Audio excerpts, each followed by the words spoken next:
Hello friends, Mahanadi அடுத்து வர எபிசோடில் என்ன நடக்கலாம் அப்படிங்கிறத பற்றி பார்க்கலாம். இன்றைக்கான எபிசோட் ஒரு மாதிரி இன்ட்ரெஸ்டிங்கான எமோஷனல் குழப்பமான எபிசோட் அப்படின்னு சொல்லலாம். விஜய் வெண்ணிலா கிட்ட பேசிக்கிட்டு இருக்கிறத பார்த்து வீட்டில் இருக்கவங்க எல்லாருமே பெரிய குழப்பத்தில் தான் இருந்துகிட்டு இருக்காங்க. இப்போ தாத்தா கிட்ட இந்த பிரச்சனைக்கு ஏதாவது ஒரு நல்ல முடிவு செய்யுங்க அப்படிங்கிற மாதிரி எல்லாம் சொல்லிட்டு போயிட்டாங்க. ஆனால் தாத்தாவால் இப்போ வரைக்கும் விஜய் கிட்ட எதுவும் பேச முடியாமல் இருக்குது. ஏன்னா வெண்ணிலா இந்த மாதிரி பழசெல்லாம் மறந்து போயிருக்கிறாங்க. அவங்கள பார்க்குறதுக்கும் ரொம்ப பாவமாக இருக்குது. விஜய் பேசிக்கிட்டு இருக்காங்க, ரொம்ப எமோஷனலாக இருக்காங்க.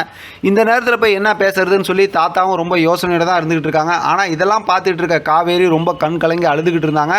இன்றைக்கான எபிசோட் லாஸ்ட்டில் பார்த்தோம் அப்படின்னா, இப்போ விஜய் வெண்ணிலாவை பார்த்து காவேரி ஒரு பக்கத்து அழுதுகிட்டு இருக்காங்க.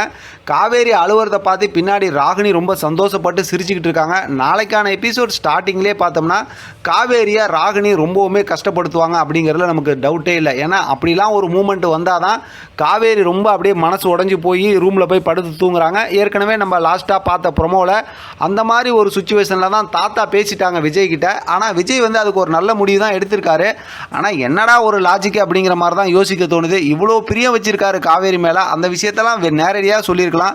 அதை போய் ஒரு லெட்டராக எழுதி வச்சிருக்காரு. காவேரி உன்னை தாண்டி தான் எனக்கு எல்லாமே, நீ எனக்கு வந்து பொக்கிஷம் அப்படி இப்படிங்கிற மாதிரிலாம் ரொம்பவுமே எமோஷனலாக புகழ்ந்துலாம் பேசுகிறாரு. ரொம்ப சந்தோஷமான விஷயந்தான். ஆனால் இதெல்லாம் ஒரு லெட்டராக எழுதி வச்சுட்டு போகிறாரு.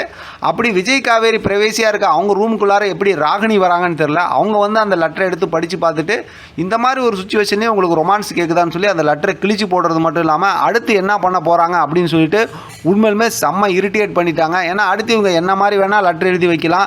அப்படி எழுதி வைக்கிற லெட்டர் மூலமாக காவேரி என்ன பண்ண போகிறாங்க அப்படிங்கிறது தான் அடுத்து இருக்க கதையாக இருக்க போகுது. ஆனால் அப்படிப்பட்ட கதையை கொஞ்சம் இன்ட்ரெஸ்டிங்காக கொண்டு போனால் பரவாயில்ல. ஏற்கனவே வெண்ணிலாவோட கேரக்டரை உள்ளே கொண்டு வந்ததுக்கே நிறைய பேருக்கு இந்த சீரியல் பார்க்கறதுல விருப்பம் இல்லாத அளவுக்கு வெறுப்போடு தான் பார்த்துக்கிட்டு இருக்காங்க அப்படிங்கிறத தொடர்ந்து கமெண்ட் பண்ணிகிட்டு இருக்காங்க.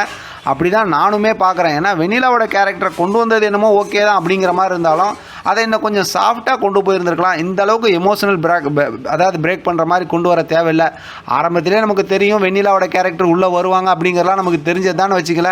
இருந்தாலும் சீரியலை பற்றி தெரிஞ்சது தானே, டிஆர்பிக்காக அவங்க என்ன வேணால் செய்வாங்க. பார்க்கலாம் அடுத்து என்ன நடக்குதுன்னு. இதை பற்றின உங்களோட கருத்து கமெண்ட் பாக்ஸை தெரியப்படுத்துங்க. தொடர்ந்து ஆதரவு கொடுங்க. தேங்க்யூ ஃப்ரெண்ட், தேங்க்ஸ் ஃபார் வாட்சிங்.